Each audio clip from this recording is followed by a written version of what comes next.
नमस्ते। मैं डॉक्टर अंजू पांडे हिंदी संगम कक्षा में आप सभी का हार्दिक अभिनंदन वंदन करती हूँ। मेरे सामने बच्चों की अपनी कई तरह की समस्याएं होती हैं तथा वो अपनी कई तरह की समस्याएं बताते हैं।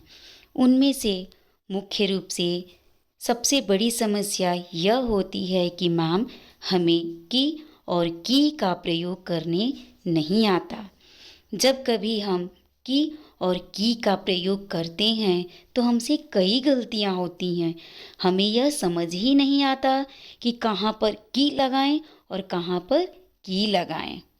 तो मैंने सोचा कि क्यों ना बच्चों की इस समस्या को दूर करने के लिए या इस समस्या को समझने के लिए कुछ किया जाए। बच्चों को समझाने के लिए मैं यह एक वीडियो बनाई हूँ ताकि उन्हें मदद मिले और उनकी समस्या दूर हो। तो बच्चों, इस वीडियो में आप यह जानेंगे कि कहाँ पर की और की का प्रयोग करें और उम्मीद करती हूँ कि आपकी समस्या सुलझेगी तथा आप गलती नहीं करेंगे। आज का विषय की और की में अंतर।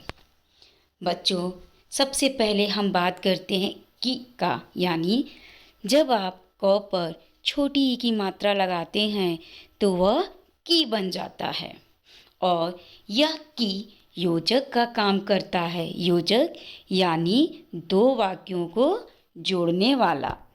बच्चों, जब कभी भी आपको दो वाक्यों को जोड़ना हो तो वहाँ पर आप की का ही प्रयोग करेंगे।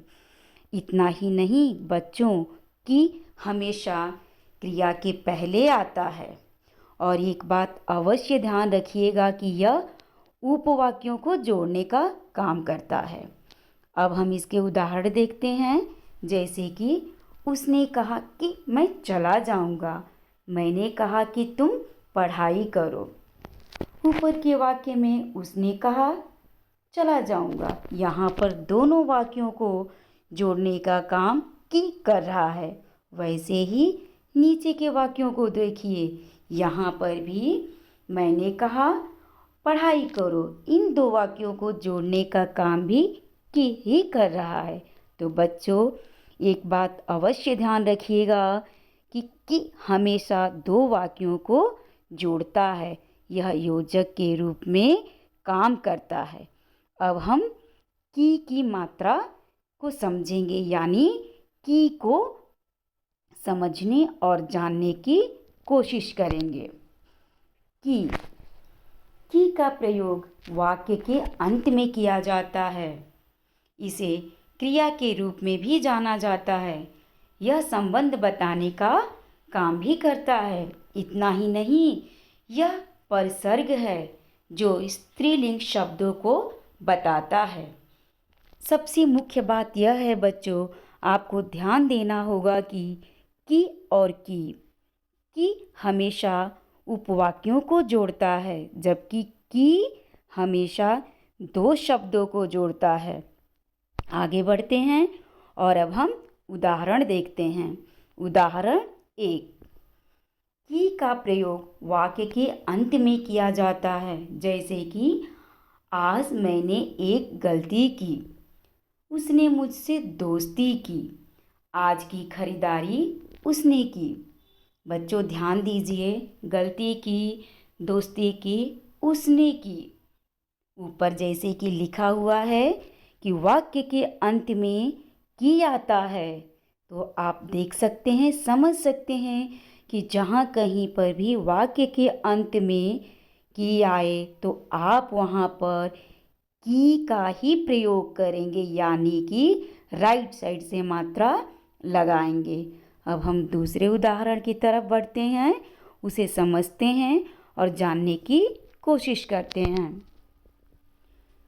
यह संबंध बताने का भी काम करता है। जैसे कि मोहन की जिंदगी, घर की चाबी, सीता की किताब। बच्चों, मोहन की जिंदगी, घर की चाबी और सीता की किताब, यहाँ पर संबंध बताने का काम हो रहा है और वह संबंध बताने का काम की कर रहा है।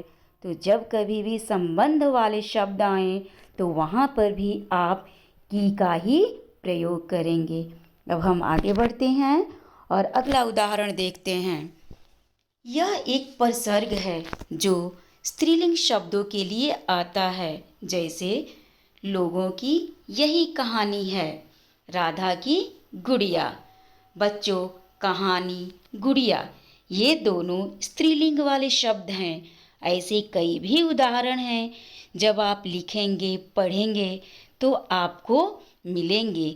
तो आप बिना देरी किए, बिना गलती किए आप बताएंगे या जानेंगे कि कहाँ पर संबंध है, कहाँ पर परिसर्ग है और कहाँ पर वाक्य का अंत है। जहाँ कहीं पर भी ऐसे शब्द आए, ऐसे वाक्य आए तो आप वहाँ पर की का ही प्रयोग कीजिएगा। उम्मीद करती हूँ कि आपको अब की और की को समझने में मदद मिली होगी।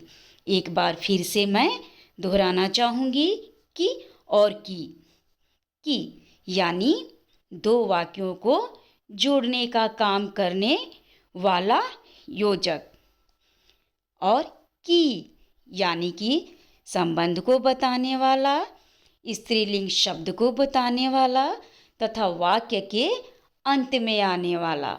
जब कभी आपको कोई समस्या हो या लगे कि आप की और की को पहचानने में गलती कर रहे हैं तो इस वीडियो को अवश्य देखिएगा, आपको मदद मिलेगी।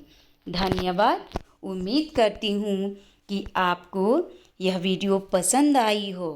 अगर आपको यह वीडियो अच्छी लगी हो तो लाइक और सब्सक्राइब अवश्य कीजिएगा। धन्यवाद।